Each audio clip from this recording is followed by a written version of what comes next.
Hello friends, welcome back to my channel Fast Physics. In today's session we will see the next numerical of optical fiber. So let's start. The question is, calculate the refractive indices of the core and cladding of a fiber.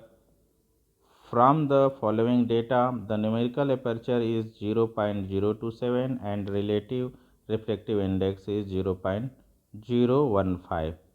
तो पहले हम देख लें कि given data क्या है। Given data is numerical aperture और which is 0.027 and del relative reflective index को डेल से डिनोट करते हैं और इसकी वैल्यू क्वेश्चन में दी हुई गिवन है 0.015 और हमें निकालना क्या है, reflective indices of the core and cladding, अर्थात N1 और N1 क्या होता है, कोर का रिफ्लेक्टिव इंडाइसेस होता है और N2 क्लेडिंग मटेरियल के रिफ्लेक्टिव इंडाइसेस, ये दोनों हमें निकालने हैं। तो आइए हम जो ये गिवन डेटा है उसके आधार पर N1 और N2 कैसे निकाले वो देखें। तो since numerical aperture N1 numerical aperture is equal to N1 square root of 2 del. अब यहाँ पर से हम N1 की वैल्यू देखें तो N1 is equal to Na upon square root of 2 del. अब न्यूमेरिकल एपर्चर की वैल्यू हम पुट कर देते हैं 0.027 और यहाँ पे डेल की वैल्यू पुट करेंगे तो ये डिनोमिनेटर हो जाएगा स्क्वायर रूट ऑफ 2 इंटू 0.015। फिर ये डिनोमिनेटर को सॉल्व करेंगे तो डिनोमिनेटर सॉल्व करने के बाद ये आएगा 0.027 अपन 0.137। अब इसमें इसको डिवाइड करेंगे तो आंसर आता है 0.156 and this is the reflective indexes of core material. अब क्लेडिंग का रिफ्लेक्टिव इंडेक्स हमें निकालना है। तो क्लेडिंग का रिफ्लेक्टिव इंडेक्स निकालने के लिए हमारे पास फार्मूला है N2 is equal to N1 into 1 minus del. अब यहाँ N1 और डेल की वैल्यू पुट कर देते हैं तो ये हो जाएगा 0.156 इंटू 1 माइनस 0.015। अब इसको सॉल्व करने पर ये हो जाएगा, ये ब्रैकेट का हो जाएगा था 0.985 और दोनों को मल्टीप्लाई करने पर आएगा 0.153। इस प्रकार ये हो गया क्लेडिंग मटेरियल का रिफ्लेक्टिव इंडेक्स और ये है कोर मटेरियल के रिफ्लेक्टिव इंडेक्स। नेक्स्ट क्वेश्चन है, calculate the total number of guided modes propagating in the multi mode step index fibre having a diameter of 60 micrometer and numerical aperture of 0.025 operating at a wavelength of 2.5 micrometer। तो given data है diameter d, diameter को d से denote करेंगे तो 60 micrometer, numerical aperture है ये 0.25 given है और लेमडा जो वेवलेंथ है, जो लाइट हम लॉन्च करते हैं ऑप्टिकल फाइबर में उसकी वेवलेंथ है 2.7 माइक्रोमीटर। तो हमें डिटरमाइन क्या करना है, नंबर ऑफ मोड्स।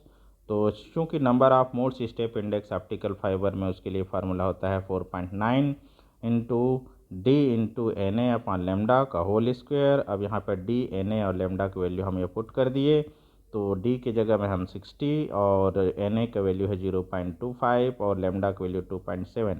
अब वैल्यू पुट करने पर हमारा ये ब्रैकेट का टर्म्स आ जाता है 5.56 और उसके बाद इसका स्क्वायर करके 4.9 से मल्टीप्लाई करते हैं तो ये आता है 151.47। अब चूँकि हमें नंबर ऑफ़ मोड्स निकालना है, नंबर ऑफ़ मोड्स की वैल्यू जो है डेसिमल में नहीं हो सकता, इसलिए हम डेसिमल के बाद जो नंबर डिजिट्स हैं उसको हम छोड़ देते हैं और डेसिमल के पहले जो नंबर हैं उसी को लिखते हैं। तो यहाँ नंबर ऑफ़ मोड्स इस गिवन जो ऑप्टिकल फाइबर उसमें होगा 151 हो जाएगा। आइए अब हम नेक्स्ट क्वेश्चन देखते हैं। नेक्स्ट क्वेश्चन है, calculate the total number of guided modes propagating in the multimode graded index fiber having the diameter of 50 micrometer and the numerical aperture of 0.2 and operating at a wavelength of 1 micrometer। तो यहाँ given data है diameter, diameter की value है 50 micrometer और numerical aperture जो दिया गया है वो 0.2 है और जो वेवलेंथ है जो लाइट रेज ऑप्टिकल फाइबर में लॉन्च करते हैं उसकी वैल्यू है 1 माइक्रोमीटर और इसको लेमडा से डिनोट करेंगे, न्यूमेरिकल एपर्चर एन से और डायमीटर को डी से। तो number of modes in graded index fibre is given by, ये फार्मूला है ग्रेडेड इंडेक्स ऑप्टिकल फाइबर में नंबर ऑफ मोड्स निकालने के लिए, वो है n is equal to 4.9 upon 2 into D into N A upon lambda का होल स्क्वायर। अब यहाँ पे डी, एन ए और लेमडा की वैल्यू हम यहाँ पुट कर दिए, और पुट करने के बाद जब हम इसको सॉल्व कर रहे हैं तो n की वैल्यू आया 245, और यही क्या है, नंबर ऑफ मोड्स है in given graded index optical fibre. Now let us see next question. Next question is compute the following aperture, compute the numerical aperture, acceptance angle and the critical angle of the fiber having a core refractive index n1 is equal to 1.50 and the refractive index of the cladding n2 is equal to 1.45। तो given data यहाँ पर दी हुई है वो है core material की reflective index, जिसे हम n1 से शो करते हैं और उसकी वैल्यू है 1.50, और क्लेडिंग मटेरियल के रिफ्लेक्टिव इंडेक्स को n2 से शो करते हैं और उसकी वैल्यू गिवन है 1.45।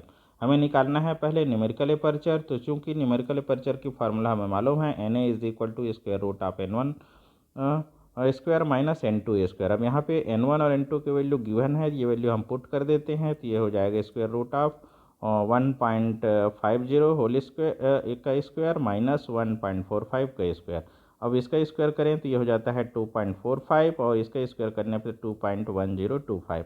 अब इसमें से इसको सब्ट्रैक्ट कर दें तो ये आ गया 0.1475 स्क्वायर रूट के साथ। अब इसका स्क्वायर रूट निकालेंगे तो ये आ जाता है 0.384। And this is the numerical aperture of given optical fibre. ये न्यूमेरिकल एपर्चर निकालना था, ये हमने निकाल लिया, ये न्यूमेरिकल एपर्चर है।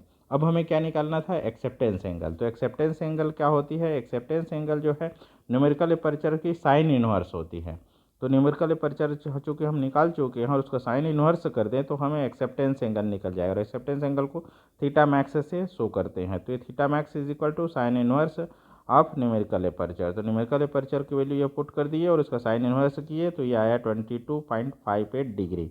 तो this is the value of acceptance angle. अब हमें कैलकुलेट क्या करना है, क्रिटिकल एंगल की वैल्यू कैलकुलेट करना है। तो आइए हम क्रिटिकल एंगल देखते हैं। तो क्रिटिकल एंगल के लिए यदि फाई सी क्रिटिकल एंगल है तो sine phi C is equal to होता है n2 बाई n1, जहाँ n2 और n1 ऑलरेडी हम नोन है, जिसमें n2 is the reflective index of cladding and n1 is the reflective index of core material. ये वैल्यू पुट कर दिए n1 और n2 को, तो ये आ गया 0.97। और फाई सी की वैल्यू चूँकि हमें निकालना है, फाई सी क्या है, क्रिटिकल एंगल है, तो इसका साइन इनवर्स यदि इसका हम साइन इनवर्स कर दें तो फाई सी की वैल्यू क्या हो जाएगा, साइन इनवर्स 0.97। अब इसका साइन इनवर्स निकालेंगे तो ये आता है 75.93 degree, and this is the critical angle. इस प्रकार इस क्वेश्चन में हमें तीन चीज़ें निकालनी थी, एक न्यूमेरिकल एपर्चर, तो ये हमने निकाल लिया न्यूमेरिकल एपर्चर 0.384, एक्सेप्टेंस एंगल, तो एक्सेप्टेंस एंगल हमने निकाल लिया 22.58 डिग्री, और क्रिटिकल एंगल निकालना था तो क्रिटिकल एंगल है 75.93 डिग्री। आइए हम अब नेक्स्ट क्वेश्चन देखें। नेक्स्ट क्वेश्चन है, a fibre cable has an acceptance angle of 30 degree and a core index of refraction of 1.4, calculate the reflective index of the cladding. अब यहाँ पे गिवन डेटा क्या है, एक्सेप्टेंस एंगल दिया गया है जिसको हम थीटा मैक्स से शो करते हैं, और कोर जो मटेरियल है उस ऑप्टिकल फाइबर का और उसकी रिफ्लेक्टिव इंडेक्स है 1.4। तो हमें क्लेडिंग मटेरियल n2 जिसे डिनोट करते हैं उसकी रिफ्लेक्टिव इंडेक्स निकालनी है। तो चूंकि एक्सेप्टेंस एंगल में हम देखते हैं कि sine theta max is equal to होता है, ये साइन थीटा मैक्स को ही हम न्यूमेरिकल एपर्चर करते हैं, और ये sine theta max is equal to होता है square root of n1 square minus n2 square. अब इसका स्क्वायर कर दें तो ये हो जाएगा sine square theta max is equal to n1 square minus n2 square, square root हट जाएगा स्क्वायर करेंगे तो। अब यहाँ से इस इक्वेशन से n2 स्क्वायर की वैल्यू हो जाएगा n1 square minus sign square theta max. अब थीटा मैक्स और n1 की वैल्यू पुट कर दें तो ये n1 की वैल्यू है 1.4, ये इसका स्क्वायर हो गया, 1 मिनट, हाँ, अब ये हो गया आपका 1.4 का स्क्वायर, और ये थे 30, थीटा मैक्स की वैल्यू 30 डिग्री है।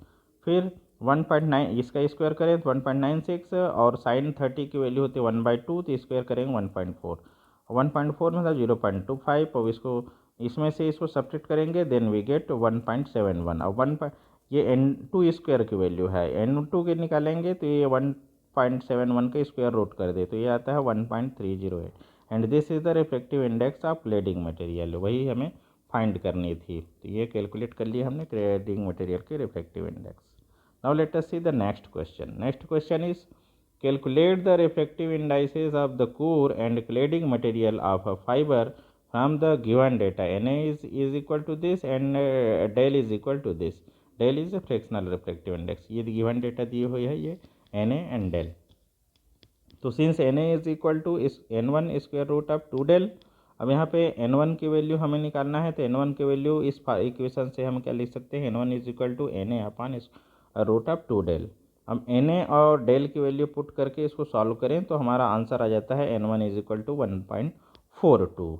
इस प्रकार हमने ये निकाल लिया जो कोर मटेरियल है उसका रिफ्रैक्टिव इंडेक्स। फिर n2 के लिए हमारे पास एक रिलेशन है, n2 is equal to n1 into 1 minus del. अब यहाँ पे n1 और डेल की वैल्यू पुट कर दिए, तो अब पुट करके सॉल्व करते हैं तो n2 की वैल्यू आया 1.40 and this is the refractive index of cladding material.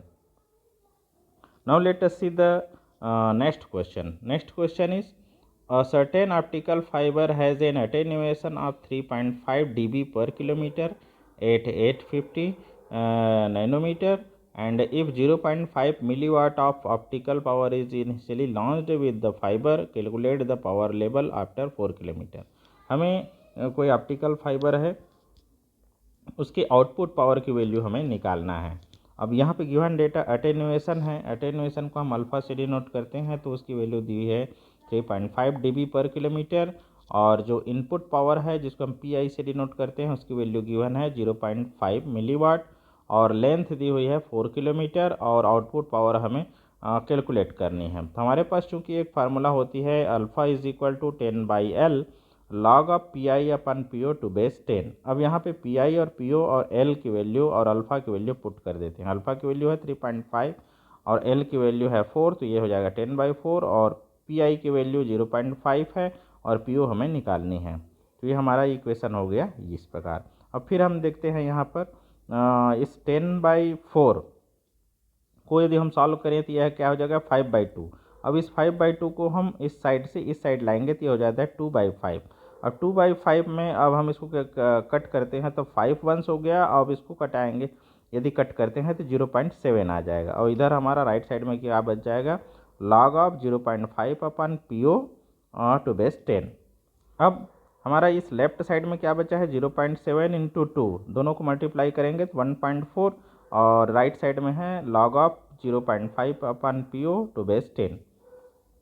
फिर अब इसको हम सॉल्व करते हैं तो हमारा क्या हो जाएगा 0.5 अपन पी ओ, इसको हमने इस साइड ले लिया, तो ये 0.5 अपन P O is equal to हम लिख सकते हैं बेस 10 है तो 10 की पावर 1.4 हो जाएगा।